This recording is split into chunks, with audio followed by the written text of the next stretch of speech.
journey was made possible through the kind courtesy of Captain Jerry Gavaya and Roraima Airways. At our vehicle, we're just about to leave Jonestown after going through all that thick vegetation just to get pictures and to get an idea as to what really happened here 25 years ago. Captain Gavaya, all of this happened. Guyanese were surprised. Not everyone. Obviously, people knew that Jonestown existed. And when the incident happened, first of all, many people felt Jonestown, you know, those in Georgetown, you would have thought of a village on the east bank of the Marara. Obviously, people and even the political leadership at that time would have had some knowledge of what was going on here. Sure. A formal application was made to the government because at the time, I believe the government was promoting hinterland development, and we needed to populate our hinterland areas, especially this part of the country. And so that when the People's Temple made the application to come here and to develop what they call an agricultural township, I think it was something that the government responded to enthusiastically to, because they saw it as a way of, first of all, of populating this area, and then bringing new technology of helping the people of Port Kaituma, because there was good medical care, they were given a lot of advice in terms of agriculture. But you know, very interestingly, one of Jim Jones' right-hand men told me that when they actually came to Guyana, it was a very strategic way they infiltrated Guyana. They came and they brought in nurses and teachers and agriculturists and doctors before they came, and they were going out to schools and to the farms and talking to people and helping people. And they also had a lot of young people that came into the city of Georgetown. I was a young boy at the time, and they would come. I know days we used to go to Dog and the Bone and Bow and Arrow at the Pegasus and so on, and they actually used to come and party with us, and it was all part of the strategy to infiltrate our society and become part of us. So by the time the application was made to the government, that already there were goodwill, there were good feelings about the. If I may ask you, infiltrate for what purpose? Infiltrate because they were, from history taught us that the People's Temple, Jim Jones were actually moving away from the United States for a lot of reasons. First of all, he wanted to find a safe haven because there was a lot of allegations about a lot of wrongdoings he'd done in the States, and he wanted to come here to set up this and maybe get away from that, to get away from the hands of the law of the United States. But then also he was preaching this concept of the nuclear disaster, and Guyana was supposed to be one of the places that was going to be safe. And if you were also going to be living and trying to be absolute leader, an ultimate leader of 1,500 people, what is the best place to do it? In the middle of the jungle. But obviously, I mean, the political leadership at that time, I mean, this may not be, or you may not be necessarily an authority to talk about this, but obviously the political leadership at that time would have had some knowledge of what he did in the United States. I don't know if enough research was done. Okay. I mean, I don't know that, because I don't believe, with all the things that happened in the past, I don't believe that the government meant in any way to harm Guyana by building Jonestown. I think, in fact, I want to tell you that put away the tragedy, put away the bad things that happened, that Jonestown was a shining example of what a hinterland development project could be like. And these people came here and they worked hard, and before Jim Jones actually moved to Guyana full time to live, the people were living happily. They were working and they were happy, and they actually loved what they were doing here, developing this community out here in the South American jungle. So all this thing that we heard about Jim Jones was a secret, that things were done in secret,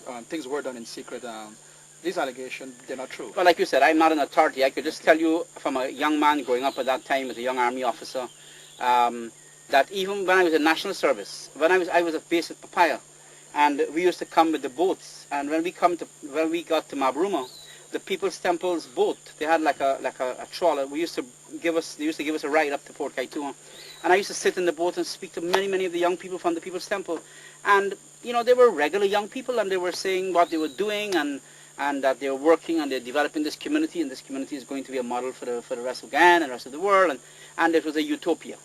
It was a utopia that came to a crushing end, to a violent end, to a fiery end, and it all happened because of a young boy.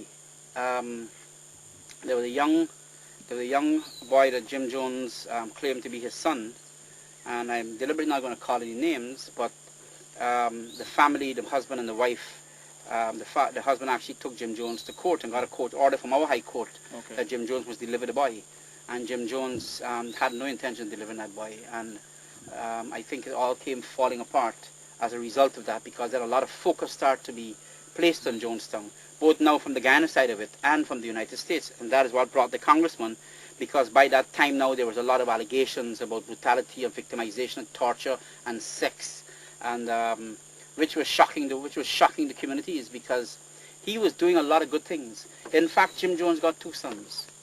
Jim Jones got two sons. One is Stephen Jones and one is Jim Jones. Jim Jones is a black adopted son, and Stephen Jones is a biological white son. And they're both 6-footers, and they were both part of a security contingent here, and they were part of the basketball team. And I met them in Which basketball team? The Jonestown basketball team. Okay. These boys were fantastic. They used to go to Georgetown and play on a national team like if it was a different country. And both of them were very, very articulate. And I met Jim Jones Jr. Here in Guyana. I brought him back to Jonestown. He and Stephen Jones a couple of years ago with ABC television. And it was a fascinating experience to walk back through Jonestown with the two of them and to hear their life growing up as sons of Jim Jones. They used to call him the Rainbow Family, because they had the black son was Jim Jones, you had the white son, which was Stephen Jones, and he was the biological son, then you had a Korean daughter. And Jim Jones, they said Jim Jones, they lived a regular life.